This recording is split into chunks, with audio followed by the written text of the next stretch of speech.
Hello children of Standard 9. Today I am going to take later Vedic civilization. Now, what are the sources to reconstruct the later Vedic age? The first source is found in literature. The later Vedic literature includes the Yajur Veda, Sama Veda and the Atharva Veda. Each Veda consists of two parts.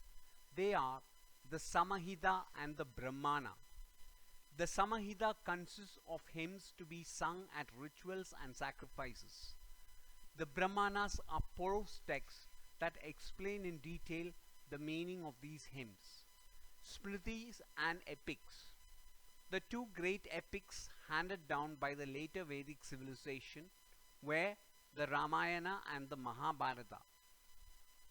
Archaeological sources. This includes articles made of iron such as axes and other tools.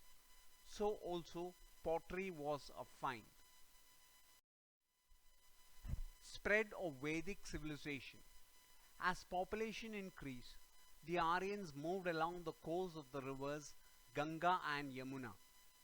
Further, they occupied vast regions such as East Uttar Pradesh, Bihar, Bengal and also Telangana. Role of iron in later Vedic age. Axes made of iron were easier to fell trees and clear forests. Iron plows made plowing easier. Carpenters and masons started working on metal tools. Comparative study of early and later Vedic society. Position of women. In early Vedic society, women were on par with men. Par means equal. They could attend assemblies and take part in religious rituals. In the later Vedic age, women were on a lower position. Widow remarriage, which was allowed in the Rig Vedic age, was not allowed in later Vedic age. The education of women was of a higher order. The sayings of women philosophers are preserved in the Upanishads. Caste system. Society was divided into four castes: the Brahmanas, Kshatriyas, Vaishyas and Shudras. The Brahmanas and Kshatriyas enjoyed powers and privileges which were denied to the other castes.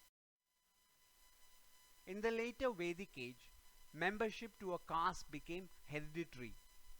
There was also fixation of occupations based on one's caste.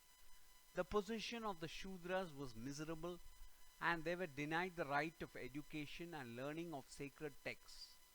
The untouchables were forced to live outside town boundaries and outside villages. The four ashrams or stages of life. Man's life was divided into four stages. Each period was one ashram. The Brahmacharya ashram was a period devoted to education. The Grihastha ashram was devoted to marriage life. The Vanaprastha ashram was devoted to meditation and prayer.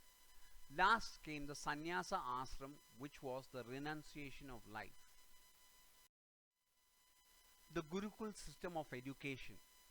The Gurukul system of education was one in which pupils stayed at home of the Guru.